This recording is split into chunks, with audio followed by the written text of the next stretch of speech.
kan dhalattachuma dhalatte miti ittuman kennina ol sinaa baasu rabbi si salbisee erga addabaabaa akkasii dhaabbattanii qaama keessa waraabbatee farka qabaate haa baasu dhiisa sabbaa sadiin dhalateen inni waa lafa biqilee achumaan dhalatachuma laas kan godhaa bulusanii bar meeqatu halkan kana walla sallasaa bula arrabaan haa walla sallasaa bula hin harrabaan ittiin qaanfanne ittiin bishoofne yoo biidoo wal bahe maan rakkoon dayyuutota haa dharaawu.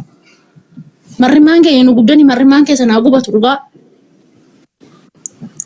Marrimaan keenya nu gubate. Dhiiruma abbaa isaan beeknetti hin oromina. Ani dhaabadhee kana malee illa. Akkanumatti biyyuma arabaa tanatti goggogeetuma dhaabadhee irratti goggogdeetuma jayyuu sahee hafa malee dhiiruma abbaan beekne dhiira haadhan beekne dhiira zarii isaan beekne dhiira gosa isaan beekne ittiin oromaan. Awoon oromallee dhiira ollaatti ittiin oromaan dhiira ollaa kooti. Ana kattu utubaan keenya walitti maxxanee jiru laata ana abbaasaa beeku inni maallaqa keenyaati kokkee abbaasaa qabeetan irraa fuudha abbaasaa irraa haadha isaatiitti maanqurtii naqeetan irraa fuudha dhiira akkasitti malee arsii taatee jimmatti noorumi arsii taatee showaatti noorumi arsii taatee baaletti noorumi balaa abbaa keessatti taabuu dhiiruma arsii keessa hoo dhiira ganda keessatti horumu hammaatiin kee beeku hammaatiin kee laal jilba haadha keetii ungatee si fuudhetti horumi jilba haadha keetii kan ungate jilba abbaa keetii ungatetti horumi. Qinqinaamitti ilmoo qinqinii sinumaan gubanne nuti dubartuma oromootiin hin gubadhaan hoggaa afur sinumaa wajjin gubadhaan sinaa gubu waa'ini dhiira inni si fuudhu barbaade dhufee haadha kee jilba haa dhungatu abbaa kee jilba haa dhungatu obboleessa kee hangafa jilba haa dhungatu jilbi keessarraa haa citu maatii isaa kan beektu horumi maatiin walitti gaddachaa'ee seeraan samaanaa irraa qabaatan gittirtee mana mootummaa dhaabdee seeraan irraa fudhatta funyaan haadha isaatiin xiixaa naqxee jechuudha. Kana kan hin beektu adiraashaan beektu oromoo ta'uu isaa bichaa beekta. Ishiin arsii inni wallagga inni jimma icha baashitti beekti jimma naqxee irraa fudhatta qabeenya kee. Meenatti yaa qinqinaan miti ilma maatii isaa beektu oromoon barhoo ilma ilaala amma intala takka hoo kadhatamtee ilmi maalinni gosi isaa maalinni zariin isaa maalinni haati isaa maalinni abbaan isaa maalinni itti wal qorattee walii kenniti bar akkasitti walii kenniti. Ilmootiyya ilmootumtuutti hin kennu jedha ilmootiyya zarii akkanaatti hin kennu zarii qoratanii walitti kennan keenya warri isin bakka dhuftanii hin beekan zarii waliin qoratanii maali waliin beekan oromoon kalaas guyyaa lama guyyaa sadii lubbu waliin jetti miseenyara rabbitti farade silkii qorqoorroo chaayinaan nutti fidde kan rabbishii taagala boxooshumaan nu salphise kalaas lubbu waliin jetti shoqolfatte qamisii wal dachaafatte qamisii harma jalatti wal qabatte fiigde buute ka jaazaa fuute deemte ka walitti nyam achi nyamnyamiin kunoo nyamnyamii kana fida jechuudha. Nyamnyamiin booddee kinoo kana fida. Booddee kinoo akkanatti ilmoo ofiitillee guban. Hireen isaanii ilmoota illee guban jechuudha. Har'a oduu abbaa beekte abbaatu irraa falman tala kana. Odoo obboleessii beeke obboleessatti irraa falman tala kana. Har'a kinoo ilmoon isaanii hedduu lamaatti rakkatte jechuudha. Maal booni kanaaf hin aluu yoone kanaaf aluu miti daabumati isin horsiisan ittuun kennu. Biyyee abbaa keessa nyaadha yeroo oromoo tanarra baangaali san wayya gubanne. Dubbadhu ante marrimaan na gubate.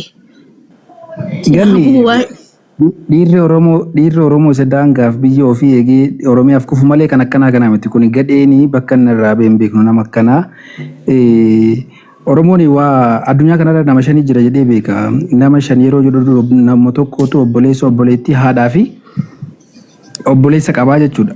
Namni gartee waan obboleettii isaa irratti akka taatu hin barbaanne nama obboleettii isaa fakkaatu kamirrattuu hin godhu kuni Oromoo keessa hin jiru. Dhiira Oromootti maqaan dheenii jechuudha. Gadheedha kuni gadheenii kophaatti achi bu'u qaba.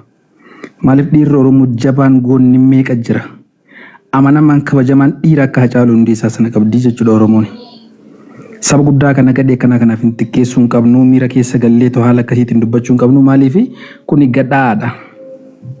Himbayate obboleessa koo himbayate bazza ko daanga darbe obboleessi shamara biyya arabaa daanga darbelaan daanga akkanatti hin darbelaan obboleessa koo dayyuusni karaa arabaa kanaan deemee dhufe feestaalii cittuu baatee dhufe har'a abbaa silkii ta'ee laa dhaggeeffadhu obboleessa laa kaleessa markabaan deemee dhufe kaleessa barbaarsoodhaan biyyaa bahe kaleessa paantii injiraan nyaattuun biyyaa bahe biyya arabaa kana rabbiin umrii haa dheeressu arabatan jawwaala kana nutti kennitee har'a jireenya ijoollee shamarraniiti irratti kwaasii taphataa jira laa xibbee akkatti taphataa jira laa ligooree taphataa jira laa akkatti jaalala fakkaateetti dhaqee akkatti ligooree taphataa jira tun immoo kan qalbiin qabdu sammuu qabdu akkuma harmi ishii darroo qalbiin ishii rarra'uutan balbala tana argate kinu akka xibbaa xibbeetti taphataa jira. Akka xibbaa xibbeetti taphatan.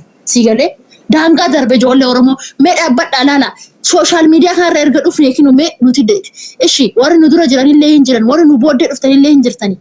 Mee amaaruma wal arrabsitu argitanii beektanii amaaruma intala takka qaama saalaa ishee ol fiddee irra teessee abaaraa Oromoo bichaa miti bar biyya Arabaa keessa jiru. Oromoo bicha Africa or people Africa tu bar biyya Arabaa keessa jira. Africa tu biyya Arabaa keessa qaxaramee to jira bar. Africa tu bar kaddaama Arabaa ta'ee to jira. Kan akka shamara Oromoo salphatee jira social media irratti. Kan akka shamara Oromoo xiqqaatee jira. An akka nuyi xiqqaatee jira. Xiqqaanne ka xannacha tokkotu bar foon kiiloo 5 ajjeessa obboleessa koo xannacha tokkotu foon kiiloo 5 ajjeessa. Shamara takkatu shamara hunda ajjeessa. Dhiira tokkotu dhiira hunda ajjeessa. Gubanne mee dhaabbadhaa tolaala. Gubanne dhaabbadhaa tolaala mee dhaabbadhaa laala rabbii keessan jedhaati. Mee deebi mee googilii seeni shamara Oromooti googilii keessa jira bar. Shamara Oromooti googilii keessa jira kuni tiinki nu jechisiisuu qaba. Kuni mataa nu dhukkubsuu qaba. Telegiraam waasii seenti bar shamara Oromooti qaamni ishee gurguramaa jira har'a. Birri meeqan qaama ishee gurgurachaa jiran. Kana maaltu fide dhiiruma keenya nutti fide. Waa amaara bira dhaqnee amaara nutti fide. Kana dhaabbanee ilaaluu qabna dhugaa rabbii. Istoopachuu qabna kan. Nu dhiisa jechuu qabna. Nu dhiisa warri dhiiraa. Maamada nu dhiisi. Nu dhiisi maamada mataa fal'aanaa nu dhiisi. Inni Oromina dhaabadhaa hafaa maal isin gooti ilmoonis. Maal saree guddisa.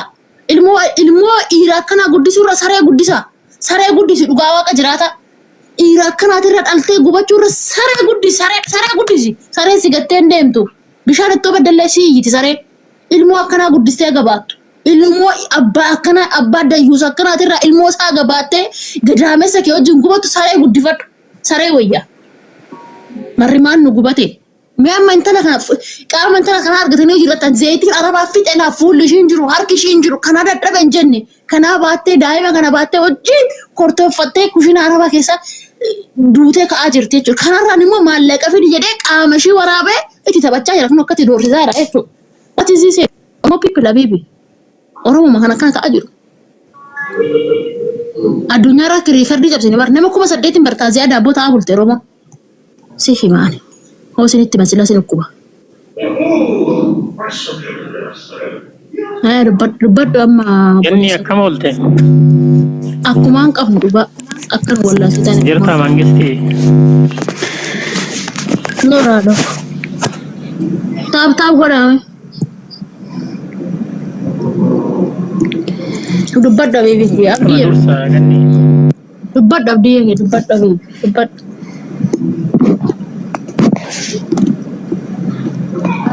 Dubbadhu abditti Oromoon muyti qabatee Okay. Lakkile ayidi dabaree hariiroo fudhatee jiran callisee malee jira.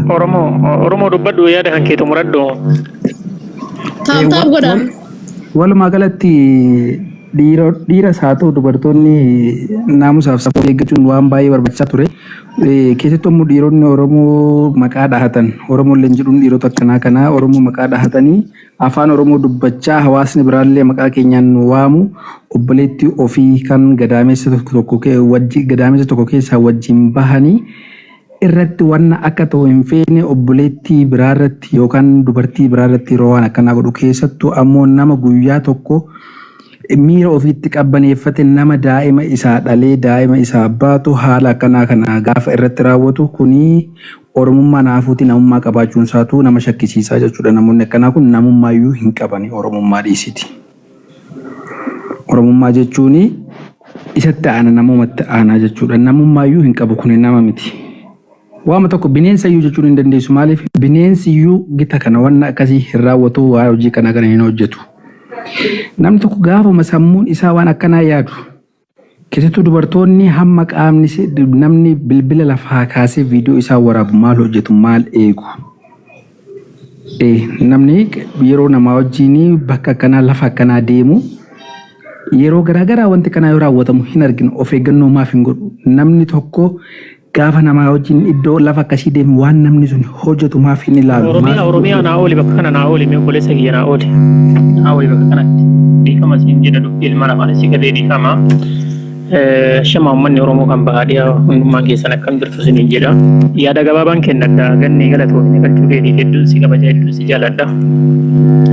Obboleessa kiyya yaada kan kee kanarraa dhaabbadhee yaadna kennachuu barbaadu dhiifama dubbii afaan si qabuudhaati. Ganni si gadi jiraami.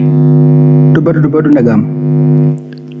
Obboleessa kiyya anaafatti illee obboleetti waliin dalannee haadha keessaa dalannee maybe yoo ati itti horachuu baatte malee bultis horadhee alhamdulillah abbaa maatiiti. Iddoo akkamitti wanti akkana viidiyoon kun laallama ka jettu haadha manaa kee jechuun uffata kee irraa paantiin sitti aana paantii caala sitti aanti haati manaa kan kee. Never ever carqii ofirraa qabdee mucayyoon tuni. Carqii malee kaatii osoo si afuu deemtee ittiin faradamu. Kadhummaatii xiqqeenya arsaa gadaantummaa የመጨረሻ ዲረራ ቦዴ ta'uu isaa argisiisa. Dhiirri akkanaa dhiira jedhee lafaa kiyyaan hin dubbadhu. Baay'ee of na tuffachiisa yeroon dhiira akkanaa wajjin dhiira jedhee akka. Dhiira haati manaa isaa uffata baafattee isa deemtu inni immoo viidiyoo ishee waraabee ergasii dammoo viidiyoo saniin mallaqa naa buusii jedhee haadha manaa ofii ittiin doorsisu. Haadha manaa dammoo ilmoo dhaltee fi ilmoo isaa baattee mana arabaa keessa deemtee kushiinaa arabaa keessa dhaabbattee guddistu. Waa'ee maaf taa'uun akkanaa Oromoo hagam nama tuffachiisa hagam nama xiqqeessa kun sabni biroo goobiliin tolee jira afaan keenya kana hiikee yoo ilaalu addunyaa biraa biratti hagam xiqqaataa jirra Oromoo. Laalaanee bakka kana bu'aati. Inni biroo immoo yaada ganniin miira aarii keessa galtee dubbatte tokko baay'een deeggara. Isa Jimmatti dhalattee Arsitti heerumtu, isa Baaletti dhalattee Wallaggeetti heerumtu, isa Wallaggeetti dhalattee Gujiitti heerumtu. Baay'ee gurgurteerta. Osoo Arsitti dhalattee Arsitti heerumte, osoo Jimmatti dhalattee Jimmatti heerumte kabaja qabda. Naannootti heerumuu baatte jechuudha. Jimma keessatti yoo Jimmatti dhalattee Jimmatti heerumte never ever qaama kan kee fuudhee akka dabbaree hin ba'an. Mucayyoon tuni godinaalee walirraa faallaa waan jiranii fi qaama isiitiin gadi baasee gadi ba'ee birri buusiidhaaf ittiin doorsise jechuudha. Kana jennee kan fudhanna malee kan biroo fudhanna Oromoo. Kanaaf taaf godhame. Xiqqeenya akkanaa kana fokkiinni akkanaa kana hammam nama tuffachiisa hammam nama jibbisiisa. Walumaa galatti kun maal argisiisa jennaan akka Jawaar Mohaammed jedhanii Oromoo balaan sodaatinaa balaan tokko hiree of keessaa qabaa jedhanii mucayyoo tanaan akka carraa taatee sagalee keenya yoo dhageessu taate balaan akkanaa kun hiree isii banuu deema ishee guddisuu deema ishee mul'isuu deema isa ammoo jireenya keessatti dhaltu haga isaa yoo taate malee kuftu haga isaa yoo taate malee jireenya keessatti inni lammata ol jedhee karaa jireenya ofii keessa bultii ijaarrata jedhee lammata intala Oromoo afaan Oromoo beektu.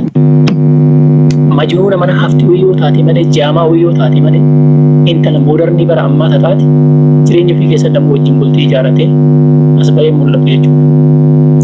Galatoomaa galma dubbachuun dhiiganni hedduu galatooma. Taaf godhame amma kan biyyatti balaa fidee iyyuu bara. Arsii taatee Jimmatti horumti bara. Arsii taatee Jimmatti horumti. Jimma taatee Wallaggatti horumti. Wallagga dhaqxee gumaarraa baafattee natti fakkaate. Ilma ollaa keetitti horumti. Ilma ollaa keetitti alatti horumun. Ilma ollaa keetii isa sanuyyuu kan abbaasaa beektu. Kan abbaasaa beektu. Hammaan qurxii qabdee irraa fuutu. Seeraan gattarsi arra mucaan kun seeraan seera fuullee dhaabbatee laal. Alangaadhaan gara odoo biyya guddate ta'e unkaan qaama namaa waraabanii gallakkisuu miti hiccitii namaatu gadi baasuun seeraan nama gaafachiisa biyya guddatte keessatti Itoophiyaa ta'e malee. Itoophiyaa biyya cittoo san taate malee otoo biyya faranjii ta'e laal har'a mucaan kun laali mana hidhaatti gad darbame sila. Qaamashii waraabee baasuu miti. Qaamashii waraabee baasuu miti. Hiccitii gadi baasuun sila seeraan hin gaafachiisa ture. Sigalee biyya keenya ta'e Oromoo ta'e malee. Har'a intalli Oromoo kabaja dhabde bar kabaja dhabde dhugaa rabbi kabaja dhabne naante nuti kabaja dhabne bar Oromoo biraa kabaja dhabne nama lakkii jedhuun dhabne bar indi ittiin daldalaa jiran bar qaama dubartiitiin daldalaa jiran bar qaamni dubartii managgajaa ta'e bar managgajaa qaamni kan ittiin gadi baatu dubartiin hoosi dhaltu haadha yoo wajjin dhalattu obboleetti yoo wajjin ciistu haadha manaati yoo deesse ilmoodha biyyee nyaadhoti dubartiin haadha jechuun utubaa biyya lafaa muisasoo biyya lafaati haati biyya lafaa kanatti dayyuusas kan fidu haadha gootas kan fidu haadha erbees kan fidu haadha dubartiin namni haadha qabu haadha irratti badooma yaadu dubartiin haadha kabaja jedhamni nuti Oromoo bira sigalee kabaja jedhamni daangaa darbe qaamni shamara Oromoo waraabamuun daangaa darbe addabaabaa dhaabbatu daangaa darbe dubartiin biyya obboleessa koo dubartiin nageenya obboleessa koo baannee sinfinne gadaamessi keenya baadee oo sinfinne isinitti argu waa'ee gadaamessi haadha isinitti argu dhiira Oromoo gadaamessi haadha isinitti argu dhugaa marrimaan haadha isinitti argu marrimaan haadha tara addabaabaa dhaabaa jirtanii marrimaan haadha isinitti argu marrimaan haadha gadaamessi haadha isinitti argu sigalee jaalala fakkaatetti dhaqeeti malee jaalattee waa waraabdeetti kenniti jaalala barra bakka nama jaalatan tokko kan qaama miti lubbuu laattaaf nama jaalatte tokko lubbuu kee laattaaf lubbuu tana wareegama laattaaf nama jaalatte tokkoof dhiira jaalatte tokkoof har'a jaalala fakkaatee ishiitti dhiyaatee qaama ishii waraabee qaama ishiitiin daldalaa jira jechuudha qaama ishiitiin naggadaa jira qaama ishiitiin jiraachaa jira qaama ishiitiin uffataa jira gadaamessi haadha isinitti argu maciroon haadha isinitti argu dhugaa haadha baatee singee waan ta'eef hundi keessanuu haadhumarraa dhalattan sinigalee hireen teenya kan nu gubdurra carraan biyya ormaa nu fiddee kan nu gubdu kushiina arabaa keessatti ashkara arabaa taanee xiqqaa guddaan nuti tufturra isin dhala keenya taatanii isin ilmoo keenya dhiiga keenya taatanii nuti taphachaa jirtanii jechuudha. Itti taphachaa jiran irraa kino shamara Oromootitti. Shamara Oromooti kan akka saree ajjeefamee kaartooniidhaan maramee galaa jiru. Shamara Oromooti kan sallaajee keessa tortoraa jiru. Shamara Oromooti kan saree nyaachaa jiru. Biyya Suudi Arabiyaa keessatti bar ulfoojjiin ajjeesaniitu bar biyya keessatti gatanii shamara Oromooti. Sinigalee jira sinaa gubu ijoollee Oromoo ani warra miidhame kanaa miti kan na gubu. Meeqaatama jira caammaa mijayyoon tun keessa jirtu keessa meeqaatamaa jira lakkoofni kan hin finne meeqa jira har'a kan doorsisamaa jiru qaama keetan horsi baasadhee kan doorsisaa jiru meeqa jira achiin bahee achiin dhalatee meeqaatama ganni asirratti waa siin jedhu tokkoffaa sirriidha wanti ati aartee amma sirriidha abaarsarra jirtaa aartee dallantee miira keessa galte maaliif jenna dhugaa si dubbisee inni aartee namni kamiyyuu ka aarti hin jiru miira keessa haa ta'uti nama isa sabaaruuf isa isiis faarsuuf dura dubbii adda baafatteeti mucaa'oon tun daa'ima qabdi daa'ima wajjin rakkatte gargaarsa barbaachisa namni gargaaruu barbaadu akka gargaaru haala mijeessiif gargaaraa turtee nama akka gargaaraa haala mijeessiif lammaffaa mucaa'oon tuni daa'ima qabdi irraa dhalte daa'ima kan abbaan isiin beeku haati isiin beektu obboleessi hin beeku gosti hin beeku haati jara lamaaniin beektu maaf kana hunda meeshaa wayii gabaa bitate immoo magaalaa deemee meeddiin jedhee bitate itti fayyadamee mooftee isiin jennaan darbee biraa deeme maaf haga ilmoo kana dhaltee ilmoo kana ga'u maatiin isaa hin beeku maatiin isiin beeku gosti isiin beeku abbaan isii obboleessi isiin beeku gabbaatee nu bootti Oromoo akkana ta'e Oromoo na rakkise maal wam arge guyyaa kana nama meeqa hayyuu meeqa du'aa oola yoon gargaara jedhan uummanni kun haa gargaaru amma uummanni kun kabeeku maali gandummaan ani gandi kiyya baale ani gandi kiyya arsi gabbanii garee lamaanii wal cafaquudha kana ka barbaadan mucoo ka gargaaramtu eesirri rakkatte lafeen cabe eenutu lafee cabse isittu lafee cabse waan hin beekne waan abbaan quban qabne deemtee of gurgurtee akka meeshaa magaalaa deemanii gabaa bitatee mooftee isin jennaan gatee biraatee ofii of moofsite maaf abbaa of hin beeksisin maaf gosa ofii hin beeksisin maatii isaa maaf hin beekin gaafa inni gali jedhee gaafatu galee gaafate maaf galuu didde eenyu hidhattee isin biyya arbaa kanatti nama hidhattee jira moo uummata Oromoo kana hidhatte. Daadhi asitti yaada dhaggeeffadhu nadhe ollaan isaa dhufee ture duratti mana kiyyatti na dhaggeeffadhaa dhufeeti micayyoon akka dhaltee warri mucaa hin beeku takka jechuudha warri ishiillee warri mucaatillee ofii isaaniitii karaa dhaawufitti guuranii dhufanii asitti Oromoon miiliyoona 6 akka ta'e ibsan na gargaara gaafa rakkatan. Maal ree amma wanti nama uccisiise maal ree maaltu uccisiise mucaa baarte maaltu fide mucaan meeshaa meeddiin chaanaa jedhee gabaa deemee bitate guutuu isii bitatu jira ijoollee dhalaa abbaan fedhe miidiyaa kanarraa bitatu jira.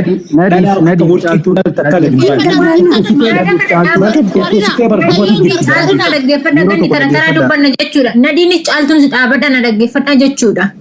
Namni kamiyyuu jechuudha. Yeroo tokko si rakkisa walumaa galatti isa yakka inni hojjete dubbachuun haqa akka itti isaa walitti dhufan amma kan dubbatamu miti ilmi dhiiraaf intalli dhiiraa walitti dhufuun heera uumaati.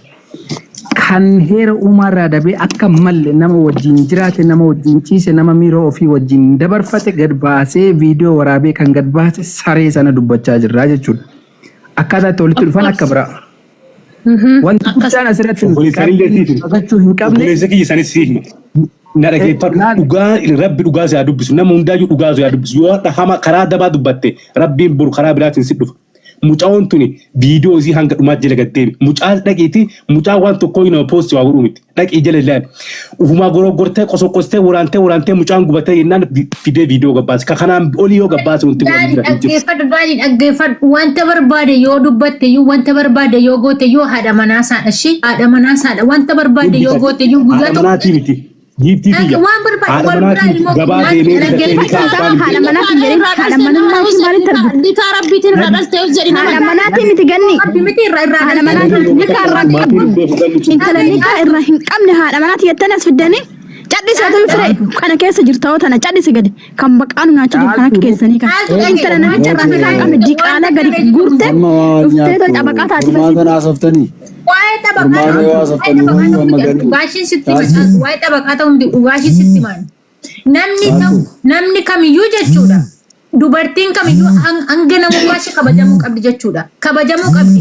Jaallachuu baatte itti heerumuu baatte nikaa godhachuu baatte kabajamuu qabdi jechuudha. Waan barbaadu namaaf qullaa si baasee waraabatu. Yoo ati dhoqqee keessa of ciisite eenyu si kaasa yoo ati majjeefte dhaluuf biyyaa yaate dhaluuf diqaala dhaluuf biyyaa yaatanii maal godhu biyyaa yaatan